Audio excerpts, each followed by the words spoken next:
Hello students, M Kumar science classes में सभी विद्यार्थियों का जो है हार्दिक स्वागत है।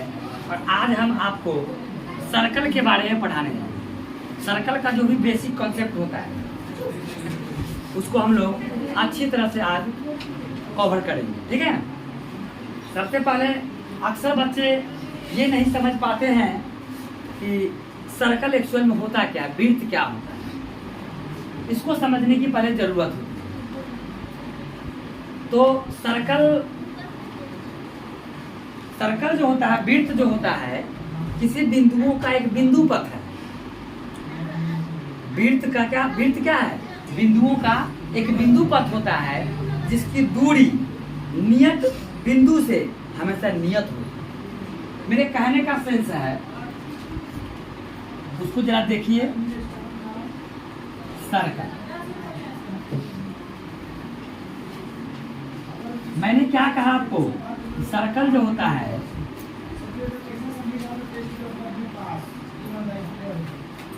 यही सर्कल है, इसका ये नियत बिंदु है।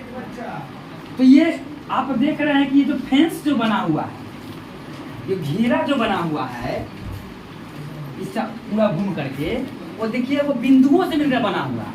इसमें ढेर सारी इनफाइनाइट पॉइंट आकर क्या हुआ है, कंबाइन हुआ है और तब जाकर के एक फेंस का निर्माण किया है, एक घेरा का निर्माण किया है। तो ये जो नियत बिंदु होता है, उस नियत बिंदु को हम लोग वृत्त का क्या कहते हैं? केंद्र कहते हैं। और इस घेरा का इस नियत बिंदु से जो दूरी होती है उसको हम क्या बोलते हैं? त्रिज्या कहते हैं। क्या कहते हैं? त्रिज्या कहते हैं। मेरी बात को समझिए गौर से। और ये घेरा क्या है? इसका परिधि हुआ। घेरा क्या हुआ? अंग्रेजी में इसको सरकमफ्रेंस के नाम से जानते हैं। अंग्रेजी में क्या कहते हैं? माने घेरा जो हुआ, घेरा उसको क्या बोलेंगे? वृत्त की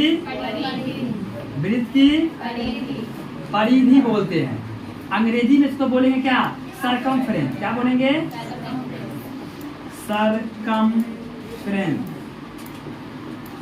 सरकमफ्रेंस के नाम से जानते हैं। इसको जो हम लोग परिधि को जो है सूचित जो करते हैं, परिधि को, है ना, परिधि का संकेत जो हुआ आपका, संकेत सी। अब अक्सर बच्चा कहता है कि सर हम वृत्त की परिधि निकालेंगे कैसे? तो जरा सोच लीजिए, अगर कोई बिंदु, मान लीजिए इस परिधि पर देखिएगा, इस घेरा पर कोई बिंदु यहाँ पर P यहाँ पर दे दिया जाए। अगर यह P एक चक्कर पूरे लगा ले तो कितना का कोण बनाएगा? 360 डिग्री का कोण बनाएगा। अरे एक चक्कर घूमेगा तो कितना का कोण बनाएगा? 360 डिग्री। और 360 डिग्री का मतलब कितना? 2π, है ना। माने एक चक्कर अगर कोई बिंदु, माने कोई पॉइंट जो है या कोई निकाय या कोई वस्तु जो है इस परिधि पर घूम ले तो एक चक्कर में वो कितना कोण बनाता है? 360 डिग्री का कोण बनाता है। उसी को हम क्या बोलते हैं? 2π। और केंद्र से इसकी दूरी कितनी है? r है। तो टोटल जो कोण बनाएगा एक चक्कर में 100, और उसकी त्रिज्या जो होगा वह, उसको अगर हम गुना कर देते हैं तो उससे हमको परिधि निकल जाता है। तो हम कह सकते हैं कि वृत्त की जो परिधि जो हुआ, वृत्त की परिधि वह कितना हुआ? 2π गुने r, या इसी को आप कहिएगा C बराबर 2πr। बात चमका कि नहीं? देखिए इसके लिए एक फॉर्मूला भी आता है कि कोण बराबर चाप बटे त्रिज्या। एक फॉर्मूला ध्यान में रख लीजिएगा, थोड़ा सा हायर स्टैंडर्ड की चीज है ये चीज, लेकिन आप ध्यान रखिएगा कि कोण बराबर जो होता है, कोण बराबर क्या होता है? चाप बटे त्रिज्या, है ना। तो कोण को यदि हम थीटा मान लेते हैं तो एक चक्कर लगाएगा तो थीटा का मान कितना? माने 2π, मतलब कितना? 2π। तो मैं इसको लिख सकता हूँ 2π। और चाप का मतलब क्या हुआ? कि पूरा परिधि, घेरा, चाप वही ना होगा। अगर मान ले कि यहाँ से घूम करके पूरा एक चक्कर पूरा कंप्लीट किया तो ये पूरा इसका चाप हुआ। क्या हुआ? चाप हुआ। तो इसको आप क्या कहिएगा? सी बोल दीजिए। और त्रिज्या कितना है उसका? आर। इसीलिए आप कह सकते हैं कि सी बराबर जो हो गया वह 2 पाई आर। मेरी बात चमका की नहीं? ये सपनों में भी याद आना चाहिए बच्चों को। सर आप वृत्त की परिधि कर रहे हैं, परिधि का मतलब घेरा है, और घेरा जो होता है वह 2 पाई आर के बराबर होता है। क्या होता है बुआ रे? 2 पाई आर के क्या होते हैं? बराबर होते हैं। देखिए अक्सर बच्चा चाप नहीं समझता है, तो चाप कहने का मतलब है कि आप मान लिया जाए कि ये कोई पॉइंट आप लिए हैं और 5 सेंटीमीटर त्रिज्या का कोई एक चाप लेते हैं, तो त्रिज्या का लिए तो ऐसे खींचते हैं, लेकिन लेंथ जो हुआ ये 5 सेंटीमीटर त्रिज्या का लेकर के जो बनाए आप, ये आपका पूरा चाप का है। तो ये तो पूरा एक चक्कर लगा दिया ना, तो ये तो चाप छोटे छोटे चाप मिल करके पूरा क्या बना लिया? घेरा बना लिया, एक परिधि बना लिया। मेरी बात समझ में आया? दूसरी बात मैं करूंगा वृत्त की क्षेत्रफल की मैं बात करूंगा कि आखिर वृत्त का क्षेत्रफल क्या होता है। एक बात और आप जान लीजिए, इंपॉर्टेंट बात, कि त्रिज्या जो होती है वो हमेशा व्यास की क्या होती है? आधी होती है। त्रिज्या हमेशा क्या होती है? और व्यास जो होता है वह वृत्त के केंद्र से खींची गई रेखा होती है। वृत्त के केंद्र से जो रेखा खींचते हैं आप, जो परिधि का किसी 2 बिंदुओं पर क्या करेगा? वो मिलेगा। माने आप एक ऐसी रेखा की कल्पना कीजिए, एक ऐसी रेखा को खींचिए जो वृत्त के केंद्र से क्या होगा? पास करेगा, और उसका अंत कहाँ होगा? परिधि पर जाकर अंत हो जाएगा। कहाँ अंत हो जाएगा? परिधि पर जाकर के अंत हो जाएगा, तो उसको आप व्यास कहिएगा। जैसे आपके पास मान लिया जाए कि ये क्या है, इसको मैंने क्या कहा? ये वृत्त है। कर लीजिए क्या हुआ? एक केंद्र है। तो अब देखिए यहाँ जो रेखा खींच रहे हैं, लेकिन रेखा पास कहाँ से करेगा? केंद्र से पास करेगा। आई रेखा का अंत कहाँ होगा? इसके परिधि पर अंत होगा। तो ए और बी पर अंत हो रहा है कि नहीं? माने केंद्र से रेखा गुजर रही है, लेकिन उसका अंत कहाँ हो रहा है? परिधि पर जाकर अंत हो जा रहा है, तो उसको हम क्या कहते हैं? व्यास कहते हैं। और व्यास को हम लोग डी द्वारा सूचित करेंगे, अंग्रेजी में उसको डायमीटर कहते हैं। व्यास को जो हम लोग कुछ सूचित करेंगे डी से। अब बताइए कि वृत्त के केंद्र ये आर हो गया यहाँ से यहाँ तक, ये भी कितना है? आर है। तो डी बराबर कितना होगा? 2r। अरे हाँ या ना बोल? माने वृत्त की त्रिज्या जो होती है वह व्यास की आधी होती है, या वृत्त का व्यास जो होता है वह त्रिज्या के क्या होती है? 2 गुनी। इस बात को याद रखिएगा कि वृत्त की त्रिज्या, वृत्त की त्रिज्या व्यास की क्या होती है? व्यास की आधी। आधी है ना बुआ? वह वृत्त का व्यास, वृत्त का व्यास त्रिज्या की क्या होती है? त्रिज्या की दुगुनी होती है। याद रहेगा ना? नहीं ना बोलोगे? कभी हो सकता है त्रिज्या दे देगा, अब व्यास निकालने की बात आ जाएगी। कभी व्यास दे देगा, त्रिज्या निकालने की बात आ जाएगी। तो आप जरा इस चीज को गौर से फरमाइएगा। एक चीज ध्यान देते रहिएगा कि आपको अगर त्रिज्या मिल जाएगा वृत्त का ना, तो आपको सारा काम कर सकते हैं सिस्टम में आकर के। आप त्रिज्या मिल जाएगा तो ये सब काम कर सकते हैं। अब व्यास मिल जाएगा तो फिर भी सारा काम कर सकते हैं। तो हमने परिधि बताया, व्यास बताया। अब आप देखिए वृत्त का क्षेत्रफल। क्या देखिएगा? वृत्त का क्षेत्रफल क्या होता है। तो आज हम इस पर भी बात करते हैं, वृत्त का क्षेत्रफल। वृत्त का क्षेत्रफल, वृत्त का क्षेत्रफल क्या होता है वो जानने के लिए। तो अब वृत्त का क्षेत्रफल निकालने के लिए हमें ध्यान देना होगा कि कोई बिंदु अगर उसके परिधि पर है तो एक चक्कर यदि लगाता है तो कितना का कोण बनाता है? 2 पाई का कोण बनाता है। वो माने 360 डिग्री का कोण बनाता है। और उसकी त्रिज्या कितनी होती है? वृत्त की त्रिज्या यदि r हो तो वृत्त का क्षेत्रफल जो होगा, वृत्त का क्षेत्रफल वह पाई r स्क्वायर। वृत्त का क्षेत्रफल क्या होता है? लेकिन इसका प्रूफमेंट की मैं बात करूं तो थोड़ा सा इसका प्रूफमेंट लेने के लिए आपको आगे के सेशन में जाना होगा। कहाँ जाना होगा? आगे के सेशन में जाना होगा। इसके बाद इसको प्रूफ हम देख सकते हैं। वृत्त का क्षेत्रफल निकालने तो वृत्त का क्षेत्रफल कितना आ गया? पाई r। और ध्यान रखिएगा कि पाई का जो वैल्यू होता है, पाई का मान जो होता है 22/7 मान कितना होगा? या 3.14 या 355/113। ये इतने मान होते हैं। लेकिन जब तक कुछ नहीं कहा जाए तब तक पाई का मान आप कितना रखेंगे? 22/7 रखेंगे। ठीक है।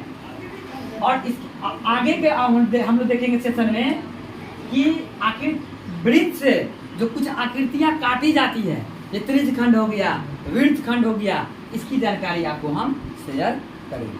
ठीक है।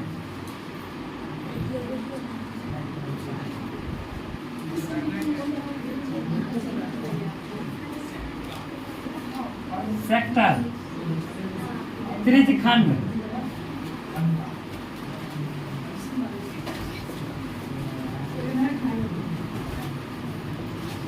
देखिए त्रिज्य खंड जो होता है जिसको अंग्रेजी में हम सेक्टर बोलते हैं, यह सेक्टर सर्कल से ही क्या किया जाता है? सर्कल से क्या कीजिएगा? काटिएगा। तो कैसे काटिएगा मैं बता रहा हूँ आपको। देखिए आप सबसे पहले एक सर्कल बनाइए।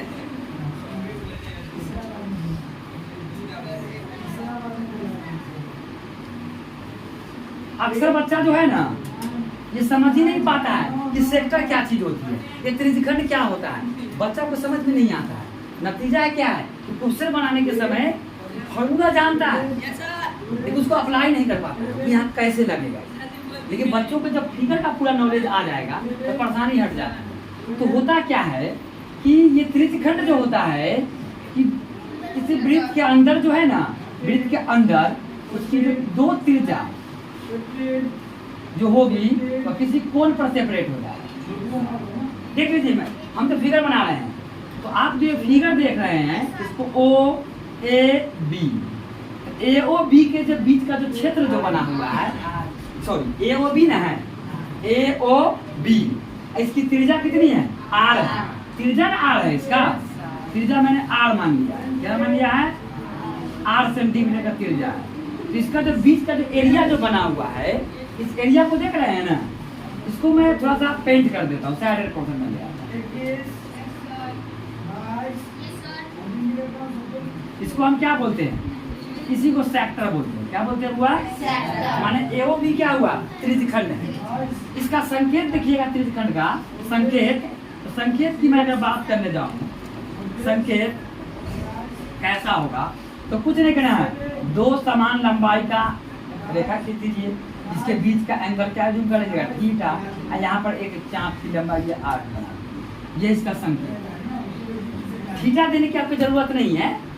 इसमें ये दोनों लंबाई क्या होगा? आपस में समान होगा। अगर ये 8 सेंटीमीटर तो ये कितना होगा? 8 सेंटीमीटर। इसको कहते हैं चाप की लंबाई। क्या कहते हैं? चाप की लंबाई। सबसे पहले हम आपको बताएंगे कि त्रिज्यखंड के चाप की लंबाई क्या है, क्योंकि समझना बहुत जरूरी है।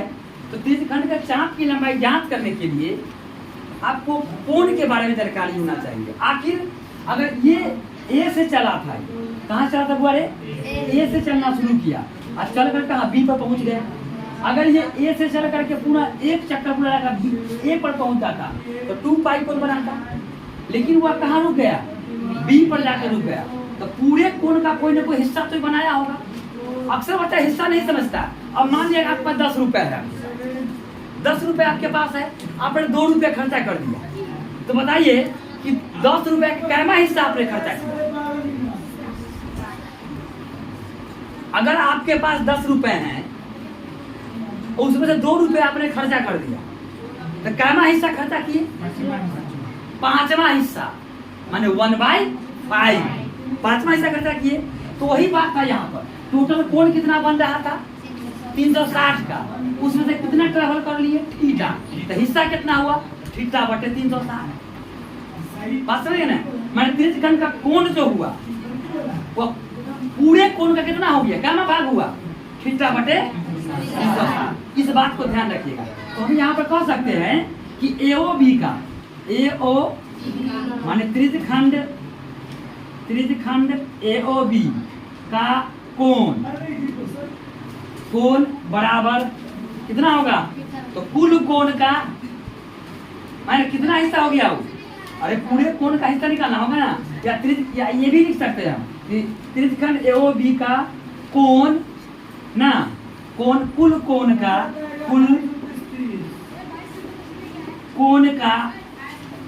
थीटा बटे 360 भाग है।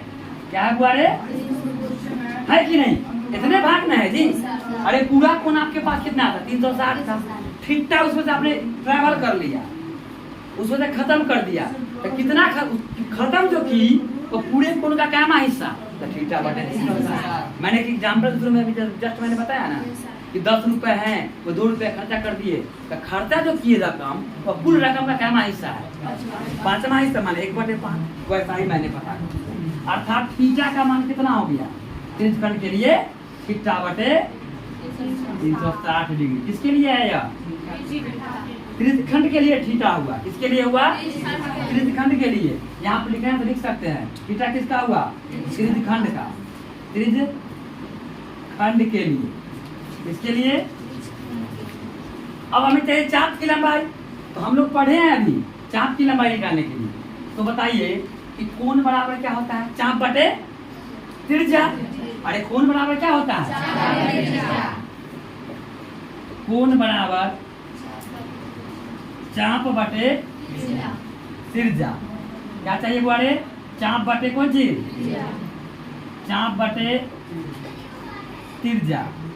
अब बात यहाँ पर आई, तो हमको चाहिए कौन चीज, चाप की लंबाई चाहिए हमको ना। तो ये तो फॉर्मूला आपको ऑलरेडी पहले से पता है, ये पता है ना, तो हम कुछ नहीं कहेंगे आपको। ये किसके आई, ये तो आपका फेंसन है, घेरा ही नहीं है, ये तो वृत्त की क्या है परिधि है। कैमा हिस्सा तय किया है थीटा बटे 360 डिग्री, तो परिधि में क्या करना है थीटा बटे 360 से गुणा कर देना है, तो चाप की लंबाई है। तो लिखेंगे त्रिज्यखंड के चाप की, त्रिज्यखंड के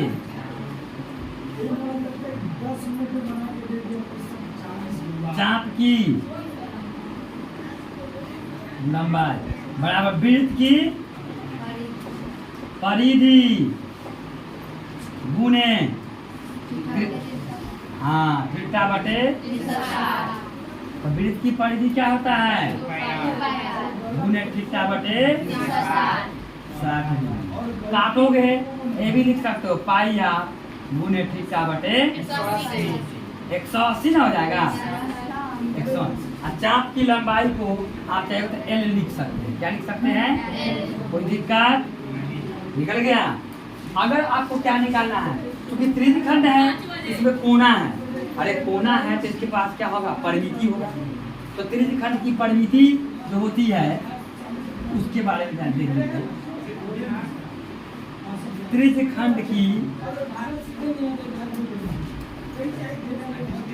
परिमिति बराबर, आप क्या लिख सकते हैं, परिमिति कहा गया, और इधर परिमिति में चाप की लंबाई भी जोड़ना पड़ेगा और दोनों इसका त्रिज्या को जोड़ना होगा। तो क्या लिख सकते हैं यहाँ कि हाँ चाप की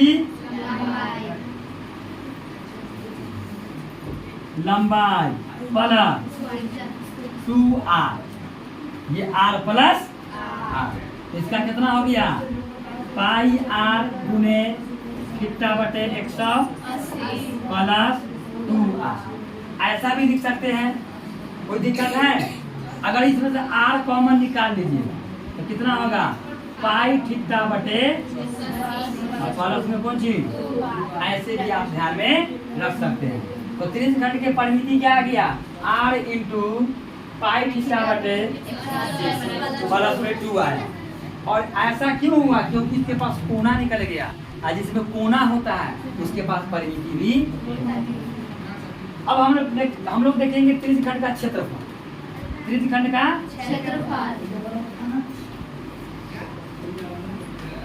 त्रिज्यखंड का कौन चीज? क्षेत्रफल। तो त्रिज्यखंड का क्षेत्रफल के लिए आपको क्या चाहिए? वृत्त का क्षेत्रफल चाहिए। और कितना एंगल हुआ, कुल एंगल का कितना एंगल वो ट्रेवल कर लिया है वो पता होना चाहिए। तो लिखेंगे वृत्त का कौन चीज?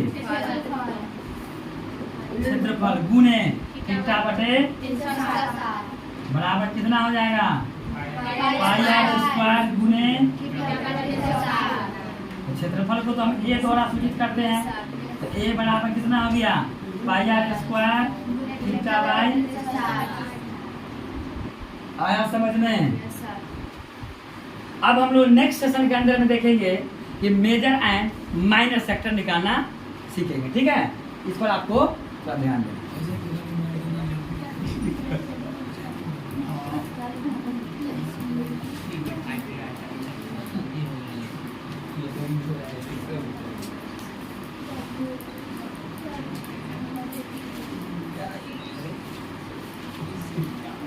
मेजर एंड माइनर सेक्टर दो चीज मुझे पढ़ना है।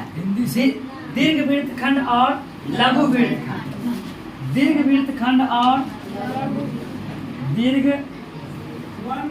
वृत्तखंड और लघु वृत्तखंड। लघु वृत्तखंड जरा इसके बारे में जानिए। पहले आप फिगर के द्वारा इस बात को आप क्लियर कर ले, कौन लघु वृत्तखंड है और कौन दीर्घ वृत्त। ये इसका क्या है? ये तो वृत्त है। अब वृत्त की ये क्या है? त्रिज्या है। क्या है बुआ? त्रिज्या है। ये जो हम पोर्शन काटे हैं देख रहे हैं ना, ए ओ बी, ये आपका क्या है? इसको तो आप देख रहे हैं ना कि त्रिज्यखंड है। सब आपने ए ओ बी काटा तो वो त्रिज्यखंड है। वो क्या है? हमको चाहिए लघु वृत्तखंड। हमको क्या चाहिए? हाँ, सबसे पहले लघु वृत्तखंड बताएंगे आप। ठीक है बुआ? तो यहाँ से एक जीवा खींच लीजिए, कर्ड। ये क्या है? ए बी क्या हुआ? जीवा हुआ। तो जीवा और ये चाप जो है इसके बीच का जो आपको जो एरिया बन रहा है, इसी एरिया को हम क्या कहते हैं? लघु वृत्तखंड। क्या है हुआ? हाँ, जो छायांकित भाग है ना, पेंट जिसको कर दिए हैं हम, सैडेड पोर्शन जो है वही उसी को क्या कहते हैं? लघु वृत्तखंड। तो हम यहाँ पर ये चीज बता सकते हैं कि छायांकित भाग जो है उसी को हम क्या कहते हैं? छायांकित भाग बराबर क्या है? लघु वृत्तखंड हुआ। तो आज हमें इसी का एरिया निकालना है। लघु वृत्तखंड का क्या करना है? एरिया निकालना है। तो आपको हम लोग सबसे पहले पता कर लें ये आर क्या है? त्रिज्या। ये भी आर क्या है? त्रिज्या। त्रिज्या है। अगर ये दोनों इसका एओ और ओबी क्या है आपस में? एओ बराबर ओबी है। इसके सामने का कोण भी क्या होगा? ये आपस में बराबर। तो हम मान लेते हैं कि कोण ओ ए बी जो होगा, ओ बी ए जो होगा बराबर मैंने थीटा मान लिया। क्या कर दिया? थीटा मान लिया। और यहाँ से मैंने क्या किया? एक लंब डाल दिया। क्या डाल दिया है? एक लंब। और एक बात जान लीजिएगा, ए ओ बी जो होगा एक समबाहु त्रिभुज है। क्या है हुआ? हाँ, समबाहु त्रिभुज है। तो अगर यदि एओ आपका आर है तो ओ बी भी कितना? आर हो जाएगा। तो ए बी भी कितना हो जाएगा? आर ही होगा। ए बी कितना होगा? देखिए कि ए ओ बी क्या है? ए ओ बी एक समबाहु त्रिभुज है। सम त्रिभुज है, इसीलिए ए ओ किसके बराबर? ओ बी के बराबर। अब बराबर होगा ए बी, बराबर हो जाएगा आर। ठीक है? जो लंब जो डाले हैं इसको मैंने मान लिया है इसको डी। तो अब हम काम करें किसमें? त्रिभुज ए डी ओ में। हमको कुछ नहीं, हमको लंब निकालना है। ओडी निकालना है। क्या निकालना है? ओडी निकालना है। तो हम इस फिगर की तरफ बाहर निकाल कर आपको दिखाते हैं। इस फिगर को मैंने क्या किया है? बाहर निकाल दिया है उस फिगर से। आपको पता है ये तो आर है, और आपको पता हो चुका है कि ये थीटा का एंगल बना लिया है। कितना एंगल बना लिया है? इसका नाम ओ ए डी है। तो आपको ये 90 डिग्री का एंगल बन रहा है, लंब है तो इसके लंब चाहिए हमको ओडी। कर्ण पता है तो लंब निकालना है। संबंध किसमें चला गया? साइन थीटा में। तो लिखेंगे क्या यहाँ पर? साइन थीटा बराबर लंब बटे लंब कौन हो गया? ओडी बटे ए ओ। तो साइन थीटा बराबर ओडी का मान हमको निकालना ही है। इसका क्या हो गया? आर। इसीलिए ओडी बराबर कितना आ गया? R sine. तो हमको इसका क्षेत्रफल चाहिए। तो पूरे त्रिभुज के क्षेत्रफल में से अगर हम त्रिभुज का क्षेत्रफल को क्या करें? घटा दें तो लघु वृत्तखंड का क्षेत्रफल मिल जाएगा। तो अब हम यहाँ पर लिखेंगे किसका? लघु वृत्तखंड का क्षेत्रफल। लघु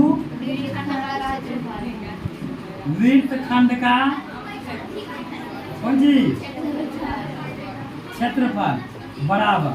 तो क्या लिखेंगे? त्रिभुजखंड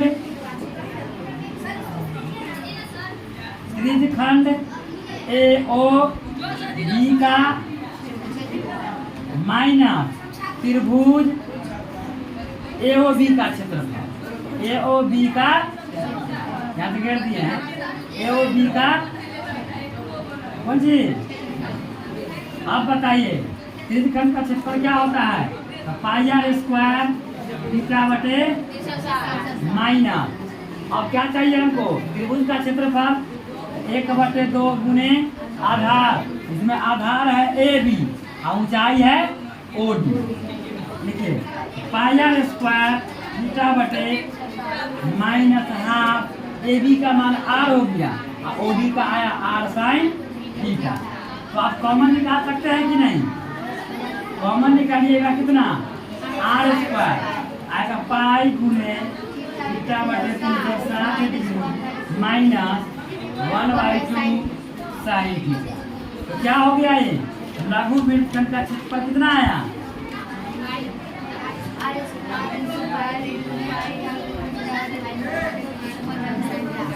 are square into pi theta 360 degree minus 1/2 sine theta.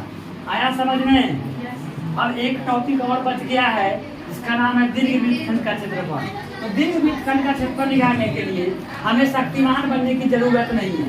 कुछ नहीं करना है। वृत्त के क्षेत्रफल में से क्या कीजिए? लघु वृत्तखंड का क्षेत्रफल क्या कीजिए?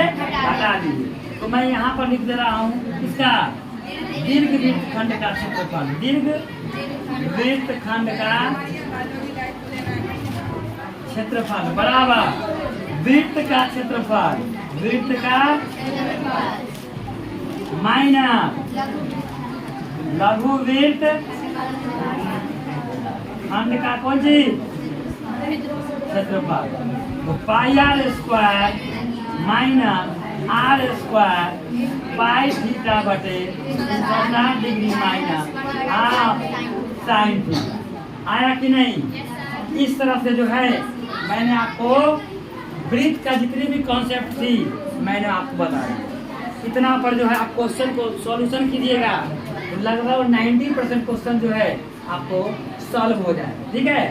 अब हम लोग अगले सेशन के अंदर में जो है देखेंगे सिलेंडर, देखेंगे बेलन, शंकु और गोला की बात होगी। ठीक है।